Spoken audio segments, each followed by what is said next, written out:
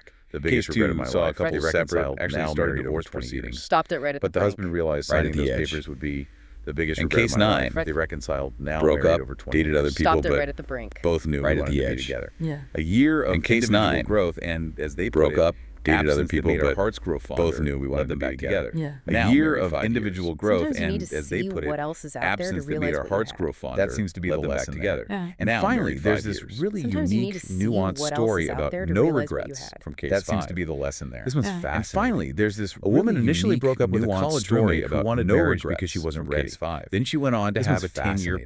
polyamorous A marriage. woman initially Okay, broke up with different a path. college Very. roommate who wanted marriage After that because marriage she wasn't separated ready. due to Then stress, she went on to she have a briefly 10-year reconnected with the polyamorous old college college roommate. Okay, different path. But very plot twist. After that marriage separated, Ultimately, due to she and her stress, husband from the she 10-year briefly relationship reconnected got with the back old together, college roommate. stronger than ever. Whoa. But plot twist. Back with the husband, not the college ex. Ultimately, she and her Exactly. husband She from the 10-year emphasizes relationship absolutely got no back together, regrets, stronger each than journey, ever. Whoa. each relationship, Back with the and husband, each not the period college was an ex. incredible experience, and she And emphasizes equally as important, absolutely no regrets. It's Each such a journey, powerful each example of how relationship, life and is each not period was linear. an incredible Winding experience, paths and can lead to equally as unexpected important. places, Even it's back such to where a you powerful started, example but of with how totally life is new not wisdom and linear. context. Winding Wow. paths So can the lead to ultimate unexpected aha places, from even these back to second where you chance started, stories. but with totally It isn't new really that wisdom love and always finds a context. way, is Wow. it? So the It's ultimate more that aha true from rekindling these second is never chance just a stories. rewind. It It's a isn't really that fundamental love always rewrite that finds a demands way, real, is it? significant It's more personal that growth true or changed rekindling is never circumstances just a or a rewind. profound It's a reevaluation fundamental of rewrite. value It that demands makes a new real, relationship significant possible personal between growth those or same changed people. That's perfectly circumstances put. or a They didn't just profound pick up where they left off. reevaluation They of had to build values something that makes a stronger, new often relationship precisely possible because the between those breakup same two forced people. the That's necessary perfectly put. changes or growth. We've They didn't just pick up where taken they quite left a off. They journey had to today, build haven't something we? stronger, From that often raw, precisely immediate because pain the of a breakup fresh forced breakup the necessary through the changes or vital, growth. often We've taken uncomfortable, quite but a journey incredibly today, rewarding haven't we? process From that of raw, healing and immediate pain of self-discovery, a fresh all the way breakup to these through surprising the vital, and really often varied uncomfortable, paths but of incredibly rekindled rewarding love. process We of really healing and have. self-discovery. And through it all the all, way to I these think what stands out surprising most and is really that varied healing paths from of heartbreak, rekindled love. it's just We really profound have. act of courage. And through it all, And I self-compassion. think what stands out Whether most that journey is that ultimately leads you healing to a from brand new heartbreak, love,